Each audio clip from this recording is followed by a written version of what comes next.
Hello and welcome back to Mark's House and Garden UK. Now, if you've been following my channel, you'll know that I'm converting the garage block behind me into guest accommodation.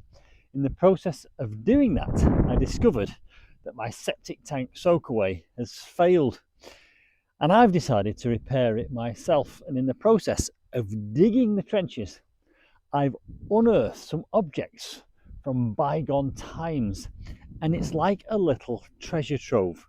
Let me explain. So this is the trench I've been digging. This is the spade I've been using, and you can see it's quite a deep trench. In fact, I'll jump down into it. You can see it's already about 4 foot deep. That's necessary because the ground will act as a soakaway, and the wastewater has to come from the septic tank, drain down here into a kind of a herringbone shape, and then soak off into the ground. So the level here has to be below the level of the outflow from the septic tank. Let me come out of this trench and tell you about this buried treasure.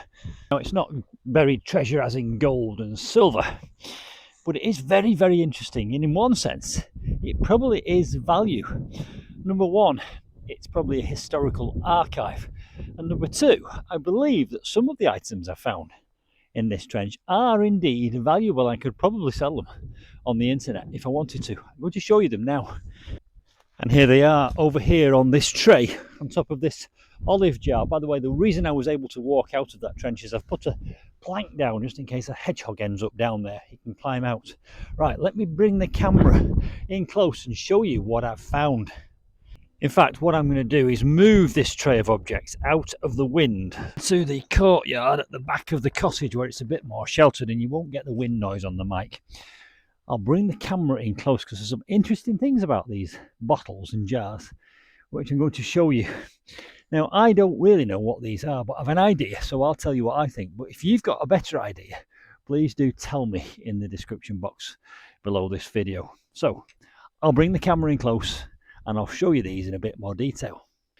Now, I'm told that what I've got here is a Victorian bottle dump. What is a Victorian bottle dump? Well, apparently back in the day, they didn't have refuse collections. They didn't have bin men that came every week and took the rubbish away, especially in remote places near where I live. So apparently what they used to do is dig a hole and drop stuff like this in the hole. Now, I think I've positioned the camera so that you can see the whole extent of this tray.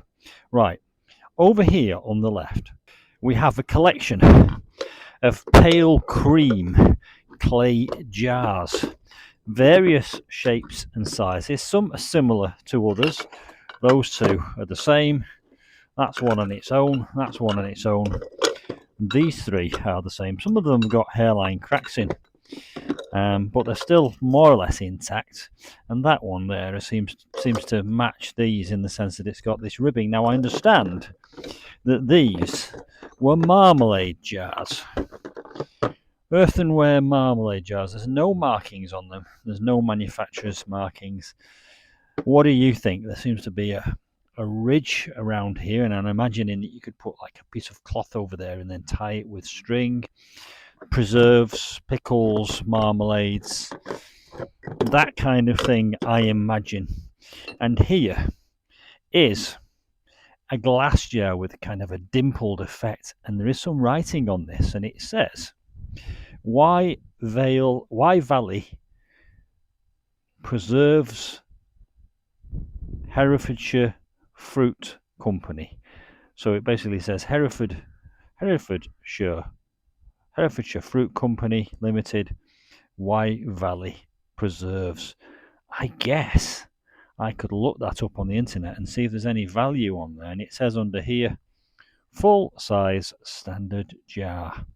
And there's even a registered number for that design of jar. So preserves, probably also preserves.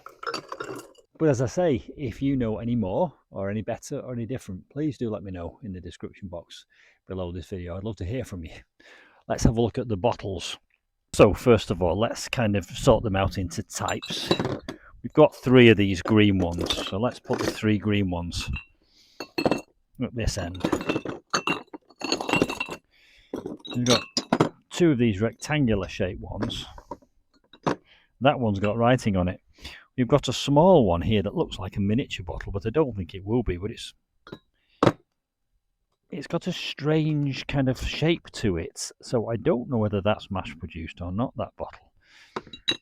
Then we've got a brown one with some writing on it, a green, dark green one with some writing on the bottom, and a triangular one here with the words Hankinson Ultrine registered trademark. Right, so let's talk about these three green ones first, and I'll hold one up to the camera.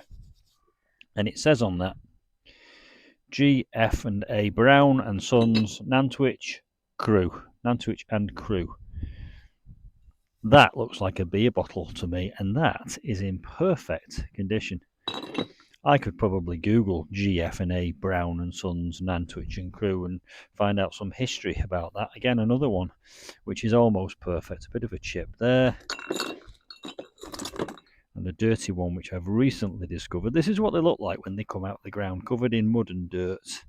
That's got a few chips on the bottom. Right, so those are three similar ones. And we've got this little square-shaped one, which is presumably some kind of medicine bottle or tincture bottle. And that's a slightly different colour glass. This has got a greeny tinge to it. This one has ridges up the edge. I don't know if you can see that on camera, and it says 2 teaspoons. So I'm assuming that is some kind of medicine bottle. Perhaps they're both medicine bottles. Then we've got the little round miniature type bottle, which doesn't have any markings on it at all, and it's got a line down the side of here, which I don't know, that suggests it has been manufactured rather than blown, to me anyway. What do you think? Now this is an interesting one. It says Hankinson's Ultrine registered trademark, and again it's got ridges down the side there. I think that, well, I've been informed that that is a bottle for cow medicine. It is farmland around here, so this could be a bottle for cow medicine that's been dumped in a bottle tip. And then here, a brown one that says Hall's Wine Tonic. Hall's Wine Tonic. I could easily Google that. And this is a dark green one which doesn't have any writing on it, but it does have some lettering on the bottom. A26 UCB. So there we go, some glass, and at that end some clay. Fascinating, isn't it? And evocative. When I'm digging these out of the ground, I'm also thinking about how they got there and the type of people that were living in this space. So my cottage is 450 years old, so you imagine the lives that have gone through this space over the course of history. 450 years is a long time. I'll probably be here 20 years at the very most. Someone else will then move in. But these have been buried in the ground. Now that septic tank has been in for about 80 years. So these have probably been underground for at least 80 years. And there's more to come because I'm digging a new pond, and there's in the corner of that pond there are more bottles emerging. So there is more to come. Somebody suggested I get a metal detector and go looking for gold. And there are some gold hoards around here. I'm in Cheshire, but I'm on the Staffordshire, Shropshire border, and there are some gold hoards being found quite nearby. So you never know what's in the garden. Doesn't it make you think, and doesn't it evoke images of the people and the past lives? Why are these in the ground? Because they didn't used to have bin trucks that used to come up the lane and empty your bins, your wheelie bins, every Monday morning. So they had to do something with the waste. Well, things like this were probably reused or recycled until they lived out their life, and then they were dumped in the garden and buried. And of course, the waste from the things in the house, like the toilets, went into the septic tank and was digested by bacteria. And then that soaks away into the soil, which is why I'm putting a new soakaway in. I'll be doing a video on that soakaway, by the way, and I'm doing it in accordance with regulations. The regulations are under a thing called the General Binding Rules, and I'm allowed to repair my pre-existing septic tank with a new soakaway. Hope you found that interesting.